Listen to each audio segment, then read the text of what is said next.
Ya, mahasiswa Bapak lanjutkan lagi bahwa tadi tentang asal-usul manusia, sekarang tentang kedudukan dan tujuan hidup manusia. Kedudukan dan tujuan hidup manusia. Agama Konghucu menempatkan manusia dalam kedudukan yang tertinggi di atas makhluk-makhluk yang lain.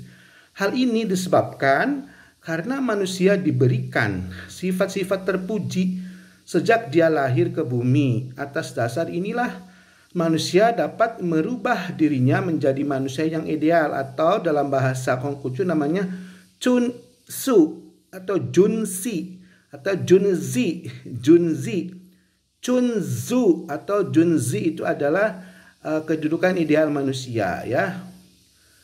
Chunzu atau Junzi merupakan sebuah tujuan yang ingin dicapai oleh setiap penganut agama Konghucu. Jalan yang dicapai untuk tujuan tersebut adalah manusia harus senantiasa menerapkan ajaran agama Konghucu dalam hidupnya. Karena dengan menjadi Chunju, maka manusia akan berpengaruh pada kehidupan sosial yang baik dan tentram, ya. Nah, Chunzu atau Junzi atau Kuncu adalah asal maknanya adalah anggota bangsawan penguasa, dan Zi adalah istilah penghormatan untuk laki-laki. Jadi istilah tersebut memang pada dasarnya berawal dari istilah yang ditujukan kepada orang besar. Dengan kata lain, orang besar yang dimaksud adalah seorang laki-laki dari kalangan bangsawan yang memiliki kekuasaan penuh dalam mengatur pemerintahan, ya. Runtuhnya masa pemerintahan dinasti Zhou Barat menghilangkan makna asli dari istilah tersebut. Namun kegunaannya untuk penghormatan masih sama. Sehingga Konghucu membuat istilah itu ditujukan kepada semua orang besar, manusia mulia dari kalangan manapun. Jadi istilah tersebut tidak dilihat lagi dari kebangsaan seseorang, tetapi dilihat oleh kepribadian orang tersebut, ya. Para adik-adik mahasiswa, Bapak lanjutkan kembali bahwa lawan dari Zunzi adalah orang kecil, di mana istilah ini juga mengalami perubahan dalam makna aslinya, namun fungsinya masih sama.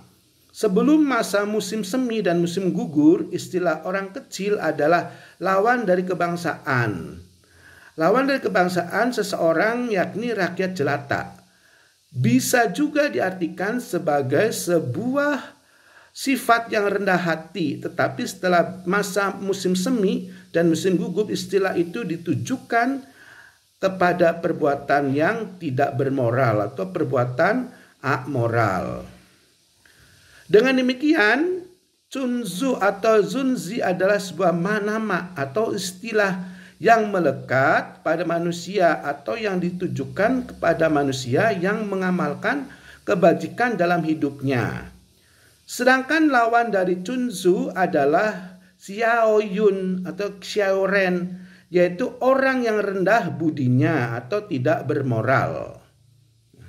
Sun Tzu bukanlah manusia dalam arti nabi, tetapi manusia yang dalam hidupnya selalu belajar dan berlatih untuk kemajuan dirinya sendiri dalam meningkatkan derajatnya di hadapan Tuhan dan tidak memalukan di hadapan manusia. Hal tersebut didasarkan pada kesadaran diri bahwa dia makhluk ciptaan Tuhan yang harus mempertanggungjawabkan terhadap dirinya sendiri. Dengan demikian, sifat dan budi pekerti mulia, dan dengan mengaplikasikan sifat baik tersebut ke dalam setiap perbuatan, maka seseorang dapat menjadi Chunzu. Nah, Chunzu, menjadi Chunzu tidak dilihat dari kebangsawanannya atau kedudukannya, tetapi dipandang dan sifat dan perbuatannya. Menurut Konghucu, seorang buruh yang memiliki sifat dan budi pekerti yang agung dan mengaplikasikan sifat mulia itu ke dalam perbuatannya sehari-hari lebih terhormat kedudukannya di mata Tian dan masyarakat daripada seorang bangsawan atau keturunan bangsawan yang tidak bermoral sama sekali. Menurut Konghucu, orang-orang yang dapat diteladani perilakunya oleh setiap manusia adalah raja-raja suci purba yang telah mengajarkan ajaran mulia dan memimpin pemerintahan dengan sangat baik. Di antaranya Raja Yao, Sun, dan Yu. Dengan bercermin pada pribadi raja-raja suci purba tersebut, maka manusia yang memang sudah ditanamkan sifat-sifat baik pada dirinya akan melakukan atau meniru hal yang sama seperti raja-raja suci purba tersebut dilakukan. Pendidikan moral juga ikut berperan dalam membentuk pribadi Chunzu, ditambah dengan watak manusia yang baik. Maka manusia yang menjadi Chunzu, nah itu adalah manusia yang sudah baik ya. Pendidikan moral diperlukan untuk mengukuhkan apa? Mengukuhkan sing atau kodrat baik manusia agar tetap bertahan, kodrat manusianya agar tetap bertahan dan ada di dalam diri manusia. Dalam pendidikan moral tersebut diharapkan agar manusia tetap melakukan perbuatan baik dan menerapkan Zen, yakni sifat kemanusiaan dan kebangkitan, yaitu Zen ini memiliki sifat kemanusiaan dan tingkah laku yang baik dengan menerapkan I atau Yi, yakni keadilan. Selain itu ada Hsiao artinya kebijaksanaan, dan Li juga harus diimplementasikan dalam kehidupan. Pada adik-adik manusia, pada adik mahasiswa, manusia ideal atau disebut juga Chunzu jelas dapat hidup bermasyarakat dengan yang baik karena semua orang yang menyukainya.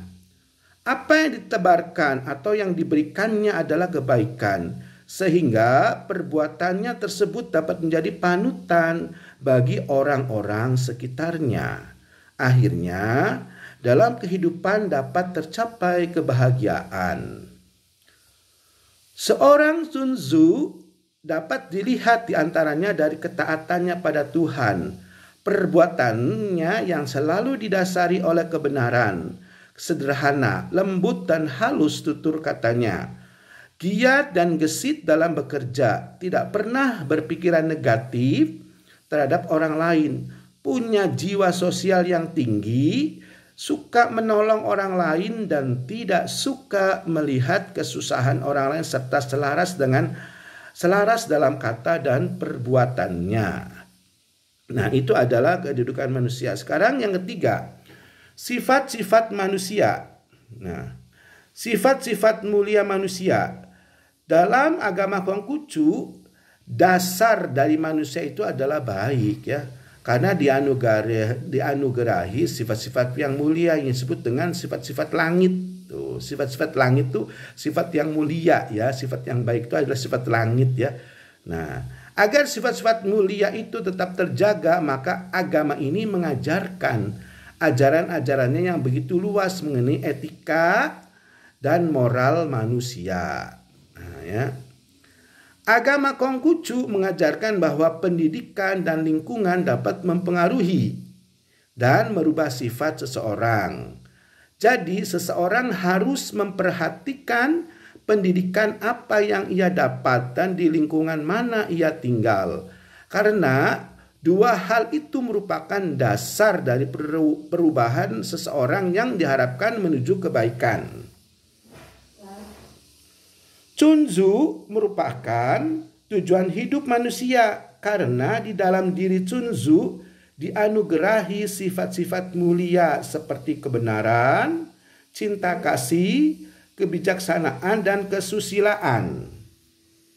Dalam kitab Susi,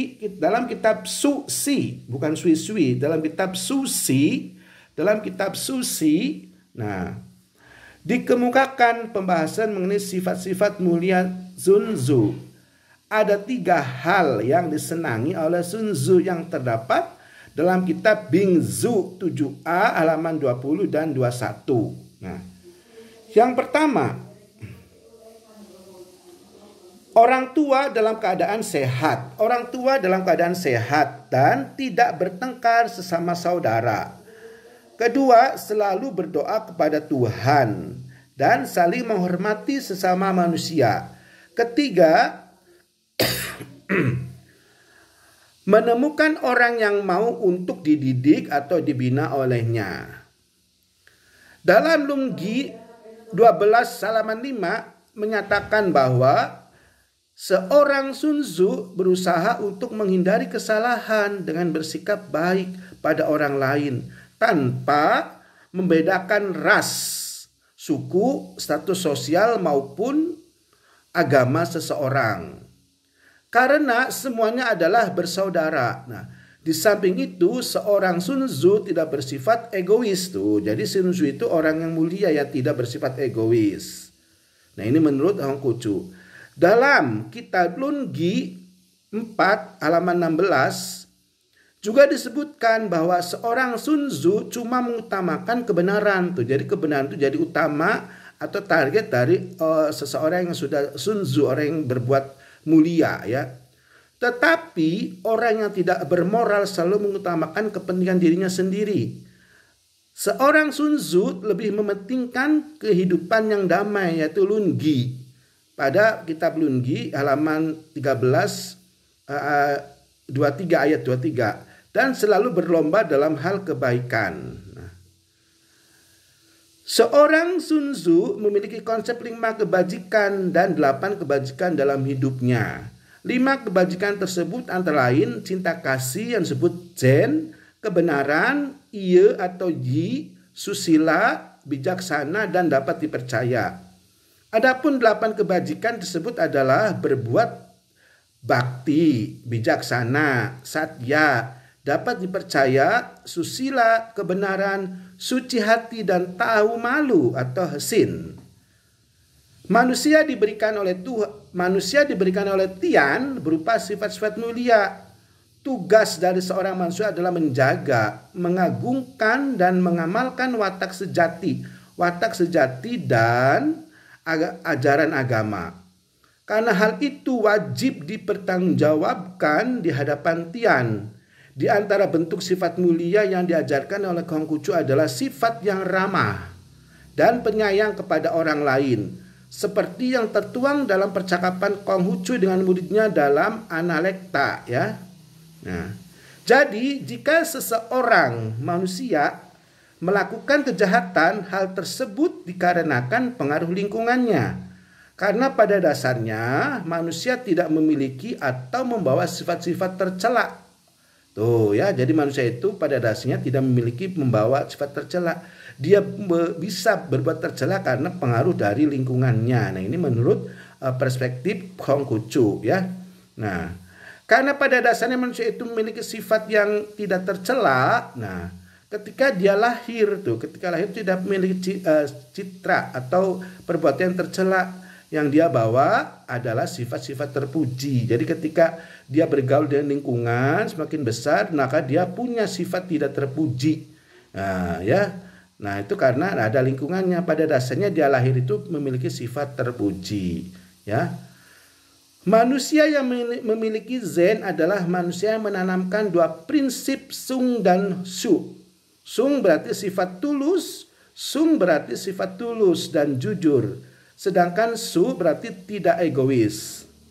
Zen merupakan sifat yang mulia dan utama yang harus diimplementasikan dalam kehidupan. Agar Zen tetap terjaga, maka 2 prinsip tersebut harus tetap dijalankan.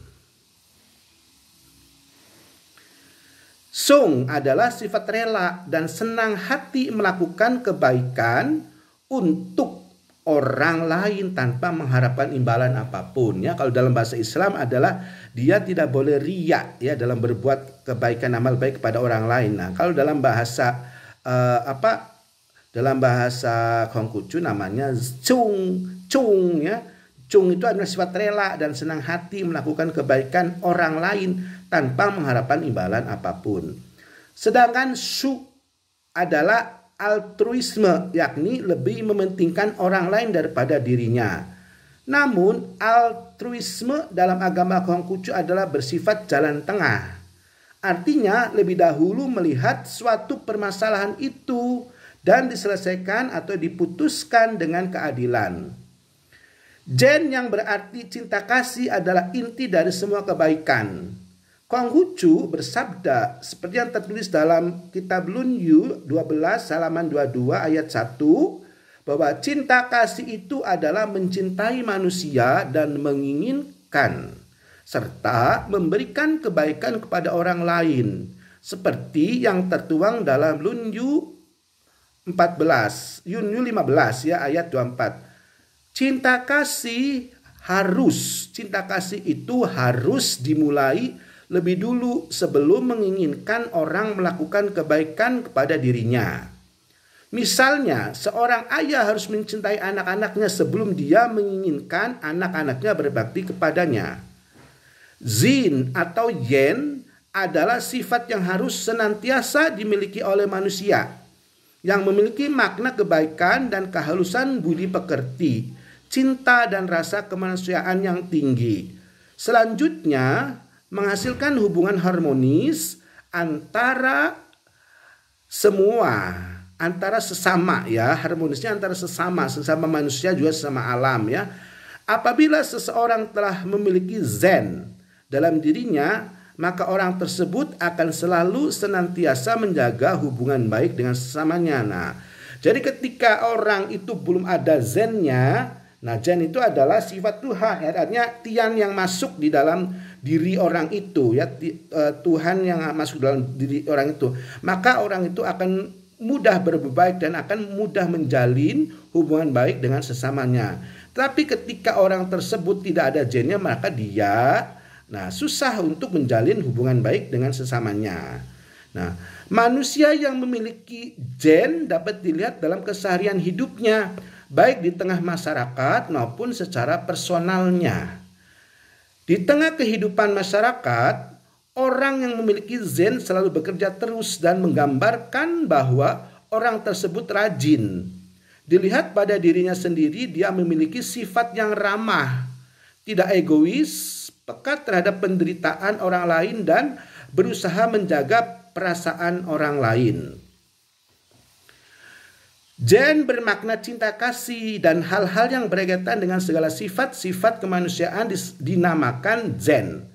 Zen sudah tertanam dalam hati manusia, itu sebabnya dasar manusia itu adalah baik. Zen adalah suatu perbuatan yang manusiawi yang dapat membuat seseorang dapat meraih kebahagiaan. Zen dapat diaplikasikan dalam kehidupan manusia saat ini, di mana cinta kasih mulai terkikis oleh keegoisan dan keserakahan. Jika manusia berusaha untuk merenung dan berpikir serta mencoba membuka hati, maka zen dapat terlihat, karena sesungguhnya zen ada dalam hati manusia itu. Tinggal manusia itu sendiri yang mau membuka hatinya untuk menghadirkan zen ke dalam kehidupannya. Zen paling ditekankan dalam setiap diri manusia. Hal ini dapat dipahami bahwa cinta kasih adalah awal dari semua perilaku baik dan mulia. Cinta kasih diberikan kepada seluruh umat manusia, tanpa memandang ras, suku, budaya maupun agama. Istilah yang khas dalam agama Konghucu adalah di empat penjuru alam, di empat penjuru lautan ya, bukan alam. Di empat penjuru lautan semuanya bersaudara, yang berarti bahwa dalam agama Konghucu semua manusia adalah bersaudara. Yi juga ikut berperan penuh dalam pembentukan Chunzu. Yi adalah sebuah kelayakan dan keharusan yang memang harus dilakukan. Seorang anak layak dan harus berbakti kepada kedua orang tuanya. Begitu pula orang tua selayaknya memang harus menjaga, melindungi, menafkahi, dan memberikan kasih sayang penuh kepada anak-anaknya. Yi dan Jen adalah dua konsep yang saling berkaitan satu sama lain. Dengan Yi, sebuah perbuatan akan terasa manis bila diiringi oleh Zen. Yi dilakukan dengan rasa ikhlas tanpa menginginkan pujian dan imbalan apapun dari orang lain. Dan hal ini berlangsung secara berkesinambungan. Dikarenakan Yi dilakukan dengan ketulusan, maka perbuatan tersebut tidak pernah berhenti dan mengenal lelah. Yi juga dilakukan atas dasar kewajiban yang sudah selayaknya dilakukan. Ajaran moral dan etika adalah suatu landasan untuk membangun kehidupan yang harmonis dalam masyarakat, bangsa, dan negara.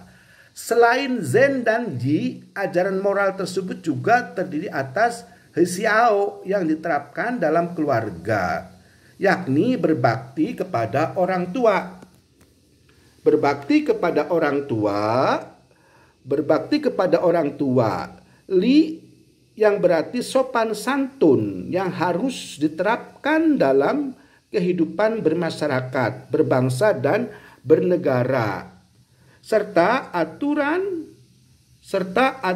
dalam pemerintahan yang juga harus berdasarkan oleh Li.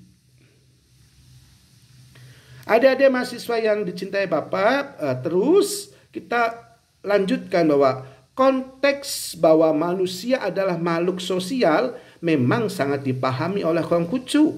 Oleh karenanya, sopan santun atau Li diajarkan dalam agama Konghucu. Mengingat hal ini sangat diperlukan dalam sebuah hubungan sosial yang bertujuan agar tercipta dan terjalin hubungan yang damai. Asal-usul istilah Li adalah upacara kurban yang selanjutnya dikembangkan menjadi tata krama atau sopan santun. Dalam kehidupan bermasyarakat, sebagai makhluk sosial harus mempunyai tata krama dalam hidupnya agar kehidupan berjalan dengan damai. Konsep Li mengandung penjelasan yang luas, di antaranya tentang perbaikan nama-nama, jalan tengah, 5 hubungan sosial dan sikap terhadap keluarga dan usia. Yang dimaksud dengan perbuatan baik atau perbaikan nama-nama Chengming artinya seseorang harus berbuat sesuai dengan namanya. Jika perbuatannya sesuai dengan nama yang diembannya, maka akan terjadi keselarasan dalam hidup.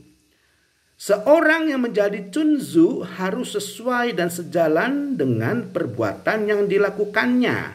Artinya, perbuatan yang baik atau perbaikan nama-nama dalam agama Konghucu adalah seseorang mengetahui dengan apa yang menjadi tugasnya atau yang diembannya.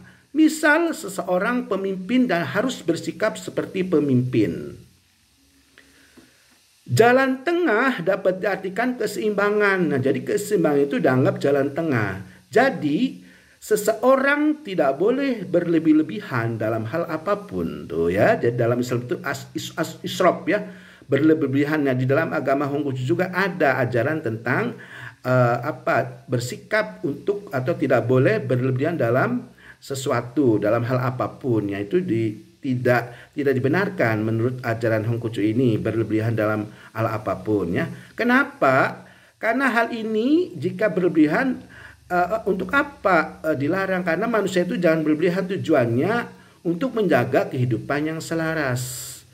Sedangkan yang dimaksud 5 hubungan sosial atau wulun adalah hubungan yang merupakan inti dari segala macam hubungan sosial yang berdiri dari hubungan orang tua dan anak, hubungan suami dan istri, hubungan kakak dan adik, hubungan pemimpin dan rakyatnya, dan hubungan antara sesama manusia. Dilihat dari 5 hubungan ini, Maka 3 di antaranya adalah penghormatan orang yang berusia lebih muda kepada orang lain, orang yang lebih tua. Artinya, seorang yang berusaha muda senantiasa selalu mengagungkan dan memuliakan orang yang lebih tua darinya. Sifat-sifat mulia yang lainnya itu ci atau hisiao yang bermakna kebijaksanaan. Bijaksana berarti orang yang melakukan perbuatan tidak hanya berdasarkan rasio, namun juga berdasarkan pada hukum atau aturan, dan hati nurani juga ikut andil dalam melakukan sebuah tindakan.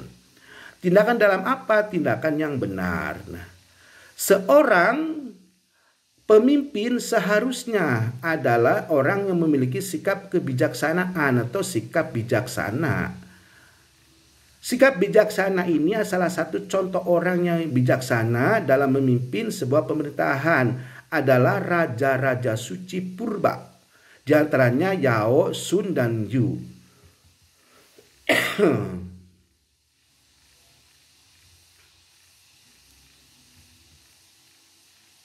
Nah, Yao dan Sun Yu. Nah, apabila ayah memahami kedudukannya sebagai kepala keluarga, maka dia akan menjalankan peran dan tugasnya. Peran dan tugasnya sebagai ayah, menyayangi anak dan istrinya serta memberikan nafkah kepada keluarganya, sehingga hal tersebut tidak akan menimbulkan kekacauan dalam keluarga. Begitu pula dalam tatanan sosial, di mana seorang petinggi negara dituntut untuk melindungi dan membangun rakyat dan negaranya. Seorang petinggi negara harus mengerti dan memahami peran dan tugasnya dalam kedudukannya sebagai orang pemimpin negara. Seorang pemimpin negara dalam sebuah negara harus mempunyai sifat-sifat mulia seperti adil, bijaksana dalam memimpin negaranya. Oleh karenanya, Konghucu berkata bahwa seorang pemimpin negara adalah seorang Sun Tzu. Pada intinya, orang yang mengetahui dan menyadari akan peran dan tugasnya dalam kedudukannya akan menimbulkan tatanan sosial yang aman. Selain itu, agama ini sangat menjunjung keharmonisan dalam sebuah hubungan sosial. Manusia dapat terpengaruh oleh lingkungan sosialnya. Dia dapat menjadi tidak baik atau baik. Namun, sekalipun dia dapat menjadi tidak baik, dia pasti akan kembali ke watak sejatinya.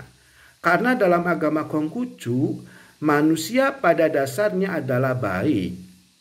Melalui pertolongan Tian, orang tersebut akan sadar dan segera memperbaiki diri lewat ajaran-ajaran agama.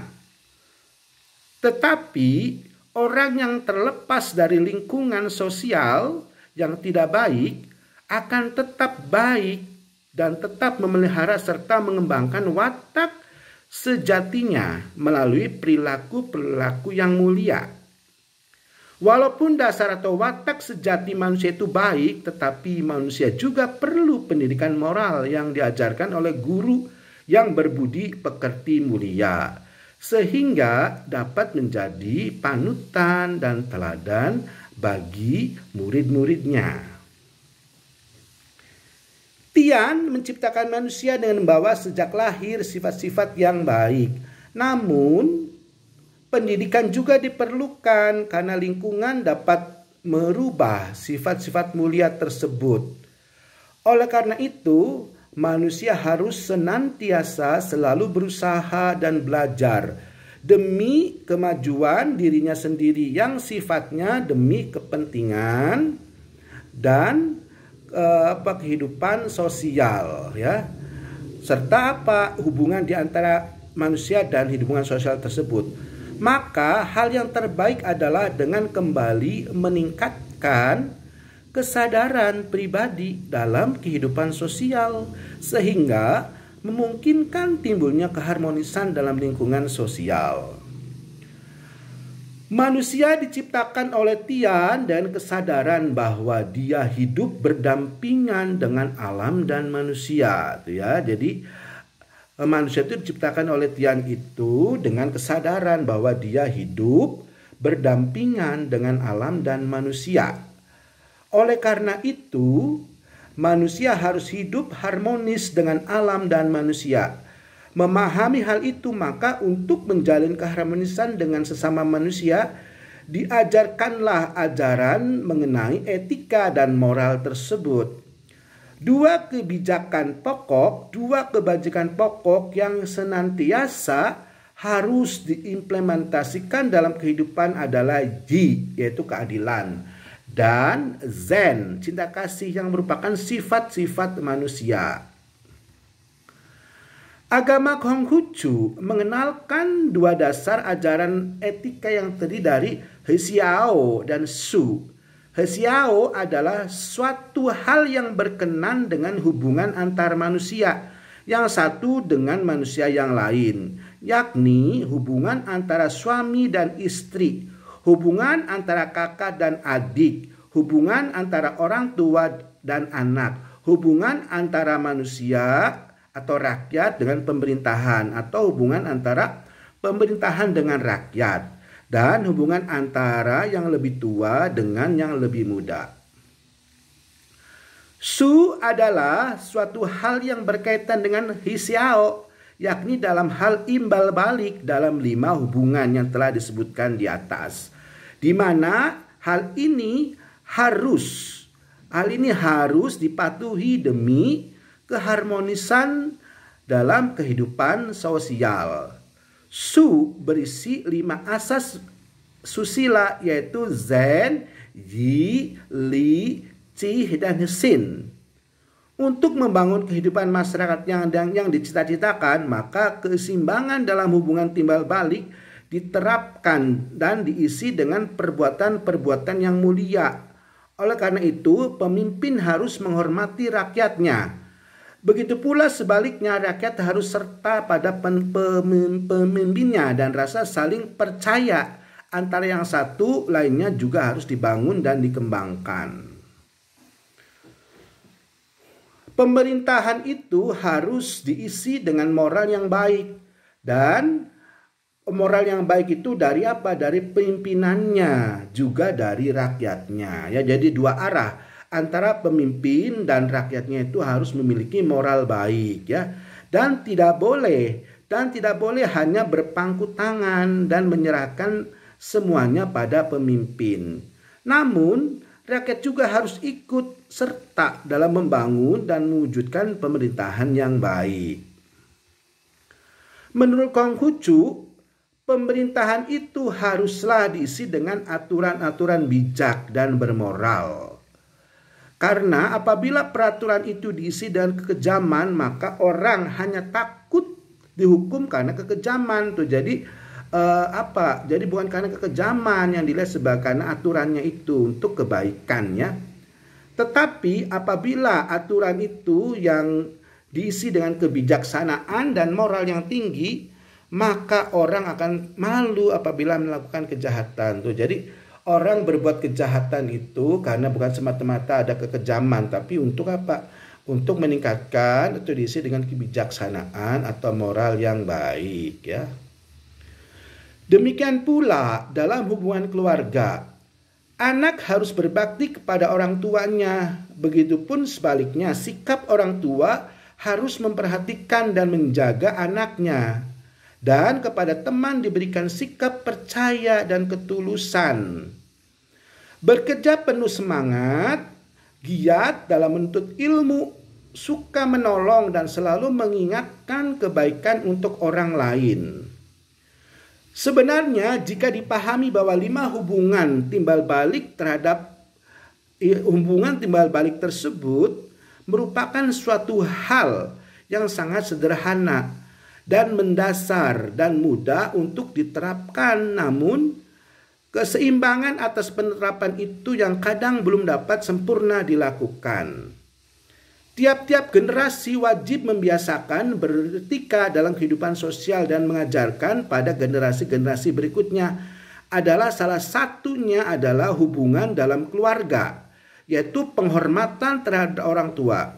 Dalam agama Konghucu, penghormatan terhadap orang tua bukan hanya ketika mereka masih hidup, tetapi ketika mereka sudah meninggal dunia, mereka harus tetap dihormati. Oleh karena itu, agama ini mengajarkan tata cara penghormatan kepada orang tua ketika meninggal dunia. Ketika mereka, orang tua masih hidup, layanilah secara ritual. Ketika mereka meninggal, kuburkanlah mereka secara ritual. Dan berikanlah persembahan kepada mereka secara ritual. Confucius, Analek, kumpulan ajaran Konghucu, ya. Ajaran etika ini harus dimulai secara dini dan terlebih dahulu ditanamkan di dalam keluarga. Karena apabila di dalam keluarga sudah dilatih dan ditanamkan ajaran Konghucu, yaitu etika atau moral, maka dengan mudah seseorang itu dapat beretika dengan orang lain dalam ruang lingkup yang luas, yakni masyarakat. Secara garis besar, ajaran etika terdiri atas 3 pokok, yaitu ajaran etika yang di dalamnya terbagi menjadi beberapa bagian, yakni ngosiang yang bermakna 5 kebajikan, patik bermakna 8 kebajikan, dan ngolun yang bermakna 5 hubungan kemanusiaan. Ngosiang meliputi ajaran tentang hsiao yang memiliki pengertian berbakti kepada orang tua dengan kebijaksanaan. Zen artinya kemanusiaan, Tiong bermakna setia, I bermakna kelayakan, dan Li bermakna tata krama. Patik meliputi Hau yang berarti berbuat bakti, Gi bermakna berbuat benar, Ti bermakna tahu malu, Sien yang berarti dapat dipercaya, Li yang berarti susila, Ti artinya rendah hati, Tiam berarti suci hati, dan Tiong bermakna setia. Ngolun meliputi 5 hubungan timbal balik antara orang tua dengan anak, semua dengan istri, kakak dengan adik, pemerintah dengan rakyat, dan hubungan antara manusia yang satu dengan manusia yang lain. Terdapat 10 kewajiban agar ngolun tetap bertahan, yakni orang tua menyayangi anak-anaknya, anak berbakti kepada kedua orang tuanya, kakak berbuat baik kepada adiknya, adiknya bersikap rendah hati kepada kakaknya, suami dan istri sama-sama melakukan perbuatan yang benar sesuai dengan tugasnya sebagai suami dan istri. Orang yang lebih tua mampu bersikap murah hati dengan memberikan petuah atau nasihat kepada yang lebih muda. Sebaliknya, yang lebih muda mau mendengarkan dan mentaati nasihat tersebut. Pemimpin memiliki cinta yang besar terhadap rakyatnya. Begitu pula rakyatnya harus memiliki sikap kesetiaan terhadap pemimpinnya. Mengenai status sosial yang ada pada manusia tidak akan menimbulkan masalah, ya. Apabila setiap orang yang memiliki sikap saling memberi dan menerima, sehingga yang ditimbulkan diri setiap itu adalah kehidupan yang seimbang. Dalam hubungan sesama manusia, maka Konghucu sangat menekankan pada keadilan, yakni sebuah sikap di mana seseorang harus memberikan apa yang menjadi hak manusia yang lain. Dengan kata lain, suatu sikap yang memberikan persamaan hak dan menghargai martabat manusia yang lain.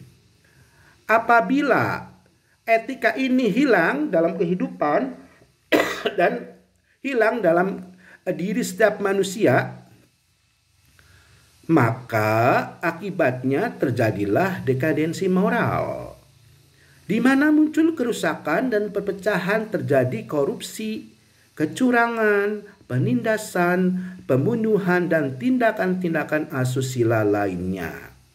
Bukan hanya itu saja, menurut agama ini bencana-bencana alam dapat terjadi juga karena dekadensi moral seperti banjir, gempa, dan lain-lain. Nah, jadi menurut ajaran Hongkucu, bencana itu juga ada hubungannya dengan perilaku negatif manusia karena perilaku negatif ini membuat alam adalah tersisa atau terugikan karena seperti manusia itu membuang kotoran pada alam, maka alam juga meresponnya itu dengan apa? Dengan melakukan tadi kekuatan, yakni gempa, unjuk giginya dengan gempa atau banjir. Untuk apa? Untuk manusia yang telah mengotori dirinya dalam arti alamnya itu ya.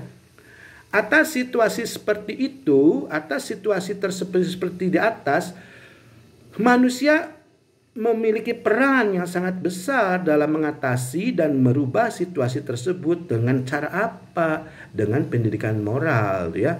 Dengan pendidikan moral. Dalam Lun Yu halaman 15 pasal 29 disebutkan bahwa walaupun sedemikian hebatnya aturan-aturan yang dibuat oleh pemerintah untuk negaranya, hal itu tidak akan mengubah apapun jika para manusianya tidak menjalankannya dan tidak mematuhinya dengan sebaik-baiknya. Jika dilihat dewasa ini bahwa dekadensi moral sudah menjangkiti sebagian masyarakat dunia. Nah, terjadi hal-hal serupa akibat dekadensi moral itu, yaitu penyakit. Nah, penyakit yang sudah menjadi wabah bagi masyarakat dunia, yang sedikit demi sedikit akan menggerogoti kehidupan manusia. Oleh karena itu, diperlukan pendidikan moral dan etika yang senantiasa harus diajarkan, ditanamkan pada diri setiap manusia. Nah, jadi menurut etika Hongkucu ini, maka manusia itu harus memiliki moral yang baik, pendidikan moral yang baik. Karena apa? Karena pendidikan moral yang baik ini manusia akan berhubungan dengan Tian. Jika dia memiliki moral yang baik, berarti dia juga menjaga dengan alam tuh ya. Jadi kenapa alam itu terjadi bencana gempa bumi, tsunami? Karena ulah moral manusia yang tidak baik. Jadi manusia itu sebagai sentral daripada bencana. Nah, ya, jadi menurut Hongkucu itu manusia itu menjadi sentral dari bencana terhadap keadaan lingkungannya. Jadi lingkungan itu harus dijaga oleh manusia itu sendiri dengan cara apa? Dengan cara manusia menjaga moral, yaitu moral baik terhadap sesama manusia, sesama mikrokosmos, dan bermoral baik dengan sesama alam. Artinya manusia tidak boleh mengotori alam. Misalnya dia kencing di mana aja ya, atau menebangi hutan di mana aja. Nah, itu kalau dilihat dari secara ilmiah itu kelihatan ya baik. Jadi kita kan bau kotor kalau kencing di mana-mana ya, atau menebang hutan di hutan jadi terjadi erosi, atau di lautan misalnya dikeruk tanahnya akan menimbulkan abrasi. Nah, sifat-sifat ini oleh Hongkucu bisa diatasi ya. Dengan cara apa? Kita tidak melakukan hubungan fisik gitu ya dengan alam, tapi kita melakukan hubungan batin, yaitu moral yang baik dengan sesama manusia juga sesama alam. Jadi alam dibiarkan apa adanya, jangan dirombak, jangan dirusak. Misalnya gunung berapi kena mata meletus karena tadi ada penambangan emas, ada benda-benda yang diambil oleh manusia. Nah, ini sifat buruk manusia sehingga tidak terjadi keseimbangan antara alam dengan manusia ya. Demikian saja perkuliahan tentang pandangan Hongkucu tentang manusia. Berarti pandangan Hongkucu tentang manusia itu terkait dengan etika moral dan alam ya. Nah, jadi sebagaimana kita jelaskan sebelumnya panjang lebar oleh Bapak, jadi manusia itu harus memiliki sifat jen yang baik, bermoral yang baik dengan Tian, yaitu energi alam ya. Karena nanti ada hubungannya, kalau energinya baik pada manusia, maka alam juga akan tidak memberikan respon negatif. Demikian saja dari Bapak perkuliahan siang ini. Nah, selanjutnya nanti adik-adik bisa menyimak nanti apa yang akan Bapak perintahkan selanjutnya. Sebagai kata akhir Bapak ucapkan wabillahi taufik wal hidayah. Wassalamualaikum warahmatullahi wabarakatuh.